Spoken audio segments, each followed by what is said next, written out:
라는 제목으로 우리 함께 은혜를 나누겠습니다. 오늘 15장 이전에 어떤 내용들이 있었느냐 하면 이스라엘이 블레셋하고 전쟁하는 내용이었죠. 근데 요나단의 활약으로 아주 기적 같은 그런 승리를 얻게 됩니다. 그 이후에 이제 오늘은 아말렉과 전쟁하는 이야기가 나오는데요. 첫 번째 말씀은 내가 누구인지를 알아야 한다 하는 말씀이에요. 사무엘이 사울에게 와서 하나님의 명령을 전하는 거예요. 그런데 야 사울아, 너 아말렉을 가서 혼내주고 와라. 이렇게 간단하게 말씀하시면 되는데 그렇게 안 하고 서론이 되게 길어요. 오늘 1절 말씀을 보시면 사무엘이 길게 설명을 하고 있어요. 우리 1절 말씀 같이 읽어보겠습니다. 사무엘이 사울에게 이르되 여호와께서 나를 보내어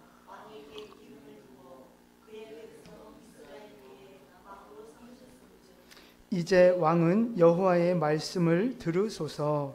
아멘. 명령을 전하면서 사울이 어떤 사람인지 사울의 정체성이 뭔지를 지금 자세히 말씀하고 계세요. 잘 보시면 여호와께서 나를 사무엘을 보내셔서 왕에게 기름을 붓게 하셨다는 거예요. 그러니까 사울은 원래 왕족이 아니라는 이야기예요.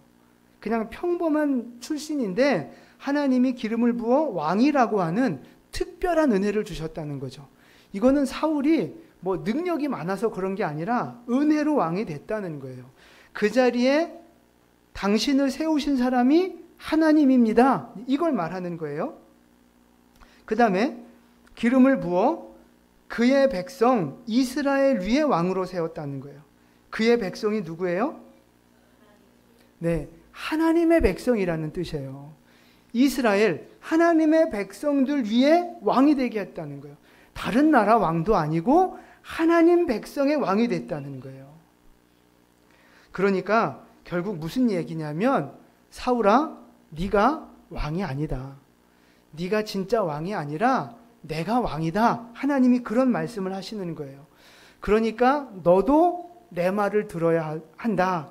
이런 메시지가 지금 1절 말씀에 들어가 있는 거예요. 그러면서 내리시는 명령이 아말렉을 벌하시겠다 하는 그 2절 말씀이 나오는 거예요. 근데 여러분, 하나님이 아말렉을 벌하시는데 그 일을 이제 사울에게 맡기시는 거거든요. 하나님의 뜻을 이루어갈 대행자로 사울을 세우셨다. 지금 그 말씀을 하시는 거예요. 그러니까 이게 바로 사울의 정체성이라는 겁니다. 정체성. 사울이 왕이 됐다 그래서 자기 마음대로 이렇게 해도 되는 게 아니고 만왕의 왕이신 하나님 앞에 순종해야 하는 자리, 그 자리가 바로 사울의 자리요, 사울의 역할이라는 겁니다. 사울이 누구인가 정확하게 알고 시작하자 이런 말씀이에요. 근데 우리 인생도 사실 마찬가지입니다.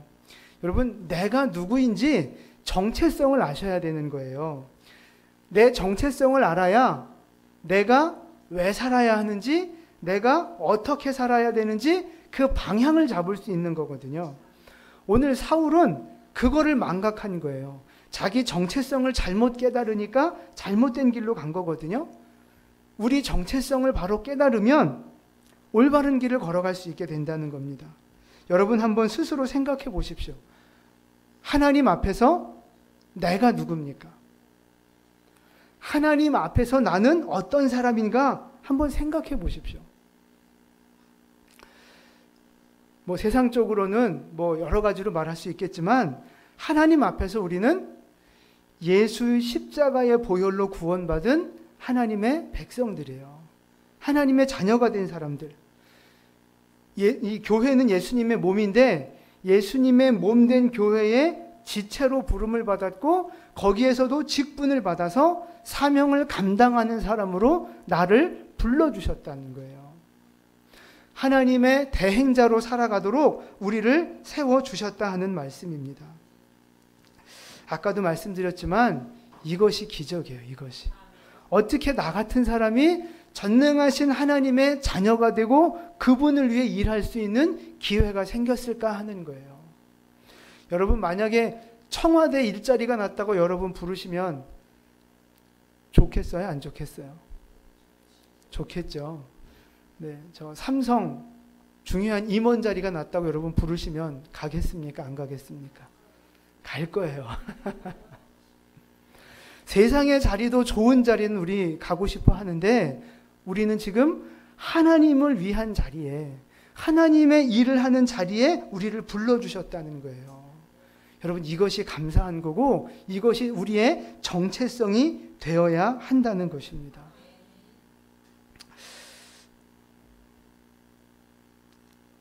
하나님은 우리에게 재능도 주시고 여러 가지 환경도 주시고 물질도 주시면서 오늘 나를 이 자리에 세우신 거예요. 하나님의 대행자로 살아가라고. 내게 주신 것 가지고 나 혼자 잘 먹고 나 혼자 즐기고 그러라고 하신 것이 아니라 하나님 거니까 하나님을 위해서 살다가 하나님께로 오라고 그렇게 우리를 지금 불러주고 계신 거예요. 특별히 교회 직분은 더 그렇습니다. 직분은 곧 사명이에요. 사명이 없는 직분은 없어요. 직분은 곧 사명입니다. 그러니까 나에게 직분을 주신 이유는 뭐냐 하면 하나님의 일을 대신하라고 주신 거예요. 하나님의 일을 대신하라고. 그래서 1절 말씀을 사울을 부르시면서 하신 말씀이잖아요. 이 말씀을 제가 이렇게 좀 각색을 해봤어요. 잘 들어보세요. 여호와께서 여러분에게 은혜를 주셔서 주님의 몸된 우리 영광교회의 직분자로 삼으셨은즉 이제 여러분은 하나님의 말씀을 들으소서. 하나님의 일꾼으로 여러분 불러주셨기 때문에 이제 하나님의 말씀을 우리는 들어야 한다는 거예요. 잊지 마세요. 내가 누구인가? 내가 어떤 사람인가? 내가 어떤 존재로 살아가야 하는가? 잊지 않으시기를 바라요. 우린 가끔 그렇게 생각하잖아요. 내 인생이 왜 이런가? 팔자가 안 좋아서 그런가? 근데 여러분 팔자는 원래 안 좋아요. 팔자 보세요. 이렇게 꾸불꾸불 써져 있잖아요. 쭉 뻗어 있는 팔자가 아니에요, 여러분. 원래 팔자는 안 좋아요. 그러니까 팔자 탓하지 마시고 내가 뭐 남편을 잘못 만나 그런가? 저 만나지 말아야 할 인생의 왼수를 만나서 그런가? 뭐 그렇게 생각하지 마세요. 하나님이 나를 하나님의 대행자로 세우시기 위해서 이 모든 사건들을 배열하셨다는 거예요.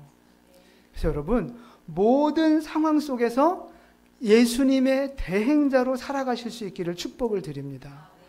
기쁠 때나 고난이 있을 때나 그 모든 상황 속에서 예수님처럼 예수님의 대행자로 그렇게 살아가는 거예요. 그게 우리 믿음의 길인 겁니다. 우리 교회 안에서도 마찬가지예요. 교회 안에서 신앙생활 하면서 여러 가지 상황들을 겪을 수 있는데 어떤 상황이든지 간에 교회를 세우는 일에 하나님의 대행자로 쓰임받는 여러분 되시기를 축복을 드립니다. 이번 명절도 저는 그렇게 보냈으면 좋겠어요.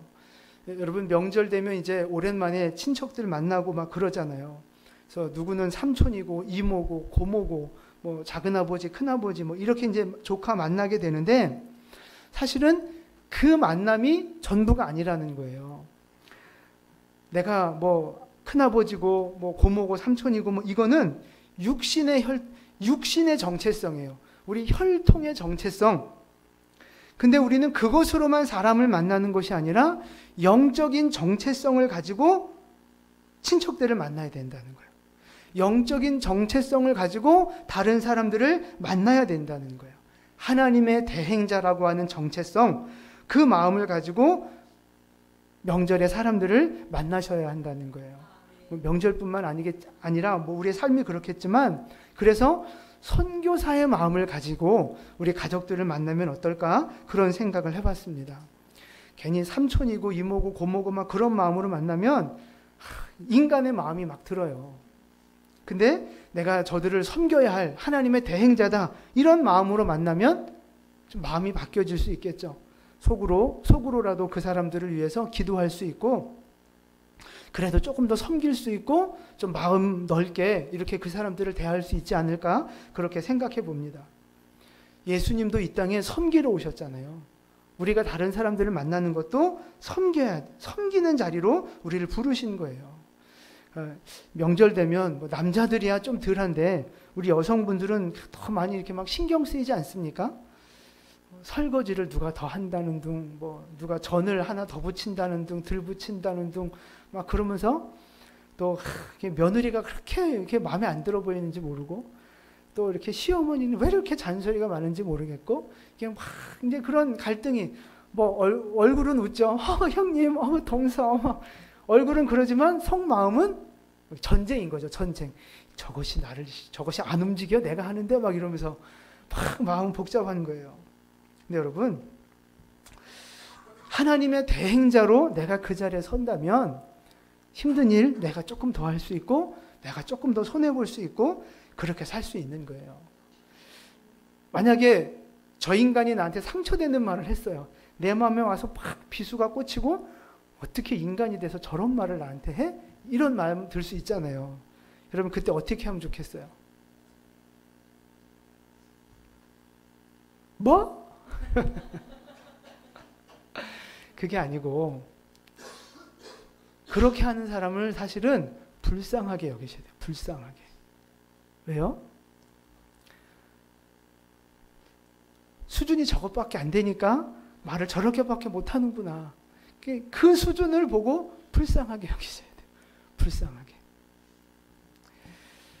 그래서 그 사람을 긍휼히 여겨주고 주님의 마음으로 그냥 섬겨주고, 불쌍하니까, 수준이 아직 어리니까 저렇게밖에 못한다 생각하고, 여러분 그냥 예수님의 마음으로 그냥 그렇게 좀 품어주시고 이해해주시고 기다려주시면 어떨까 생각해봤어요.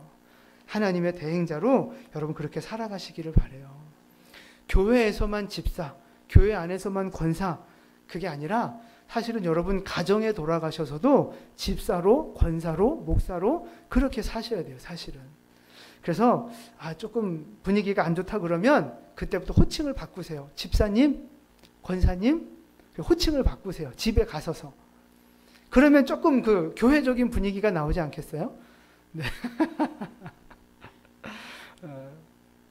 그래서 교회 안에서만 집사, 권사, 하나님 자녀가 아니라, 하나님 대행자가 아니라 가정에서도, 여러분 삶의 현장 속에서도 어디에 있든지 하나님의 대행자로 살아가는 여러분 되시기를 예수님의 이름으로 축원을 드립니다. 아멘. 오늘 두 번째 말씀은 기억하시는 하나님에 대한 말씀이에요. 오늘 2절 말씀을 같이 한번 읽어보겠습니다. 만군의 여호와께서 이같이 말씀하시기를 애굽에서 나올 때에 길에서 대적한 일로 내가 그들을 벌하노니. 아멘.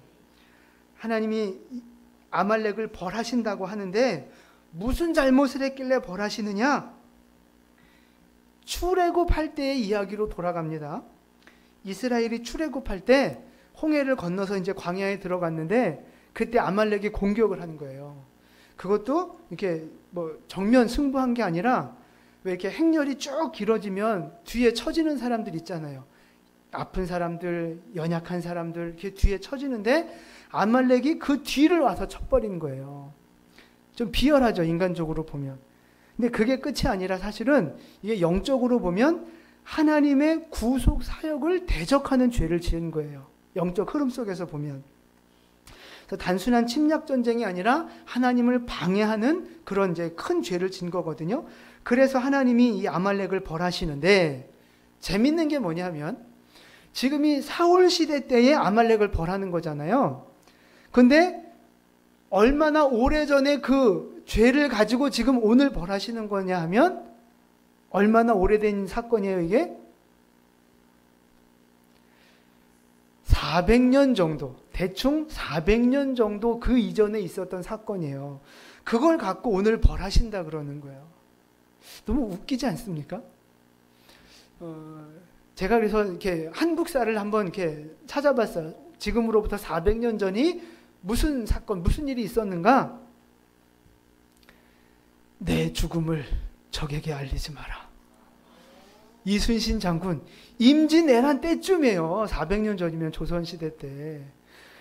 이순신 장군 시대에 잘못한 걸 가지고 오늘 21세기에 와서 너 그때 잘못했지? 이러면서 혼내는 거예요, 지금 하나님이. 좀 웃기지 않습니까? 요즘 애들 말로 보면 뒤끝 장렬이에요. 진짜 뒤끝 장렬해요. 야, 내가 이거 알았어요. 하나님이 뒤끝 엄청나게 있으시다는 거. 그래서 가끔 사람들 보면 뒤끝 있는 사람들 이렇게 좀 뭐 싫어하고 막 그런 거 있잖아요. 뭐 사람이 왜 저래?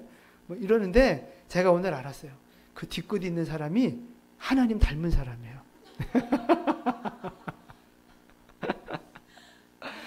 뒤끝 있는 사람은 하나님 닮은 사람. 그럼 우리는 아무리 뒤끝 있어도 뭐 몇 년 전 뭐 이렇게밖에 안 되는데 하나님은 400년 전 것하고 막 뭐라 하신다니까요. 우리는 잊어버리는 은사가 있어요. 그래서 금방 잊어버려요. 여러분 지난주 설교 내용이 뭐죠? 우리는 근데 뭐 그게 전 이해가 돼요. 뭐 까먹는 거 뭐 당연한 거예요.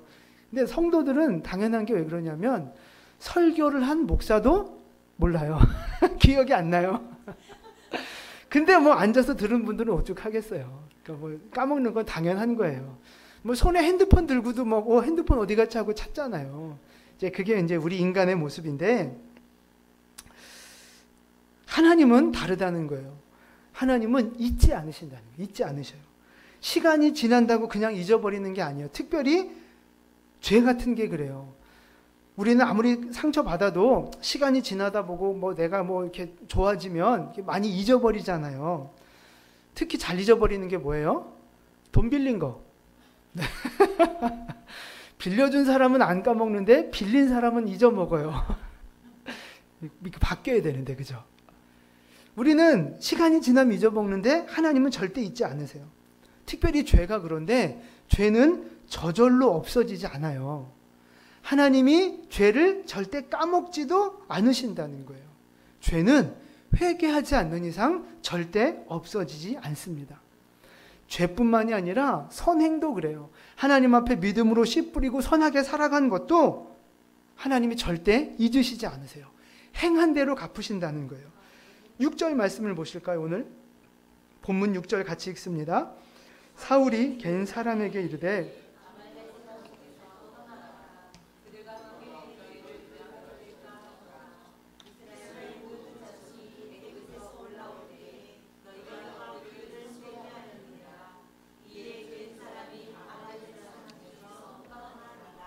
아멘. 그러니까 이 겐 사람, 겐 족속이 지금 아말렉하고 같이 살고 있었는데 너희들 내가 봐줄 테니까 먼저 떠나라 이렇게 이야기를 하는 거예요. 근데 그 이유가 뭐냐 하면 역시 400년 전으로 돌아갑니다. 출애굽 시대 때에 이 겐 사람들이 이스라엘을 도와준 거예요. 이 겐 사람의 지금 이 조상이 누구냐 하면 모세의 장인 이드로예요. 그 아들 호밥, 그러니까 모세로 보면 처남이죠. 호밥이 이드로랑 같이 와서 그 뭐 천부장, 백부장 조직을 세울 수 있도록 도와주고 광야 생활을 좀 안내해주는 도와주는 그런 역할을 했거든요. 그때 한 그 수고, 그 은혜를 이 400년 뒤에 지금 갚는 거예요. 하나님은요 절대 잊으시지 않으시는 거예요. 죄도 잊지 않으시지만 선을 행한 것도 잊지 않으시고 반드시 갚아주시는 줄 믿으시기를 바랍니다. 그러니까 여러분 우리 인생은요 하나님 앞에 살아가는 우리 인생은 결코 헛된 인생이 없다는 거예요. 하나님이 다 보시고 갚아주신다는 거예요. 심은 대로 거둔다는 것처럼 우리의 하루하루의 삶과 이 선행은 하나님 앞에 씨앗처럼 다 심겨지고 있는 거예요. 저축되고 있는 거예요. 하나님이 때가 되면 갚으시는 줄 믿으시기를 바랍니다. 그래서 고린도전서 15장 58절 말씀이에요. 우리 같이 읽겠습니다. 그러므로 내 사랑하는 형제들아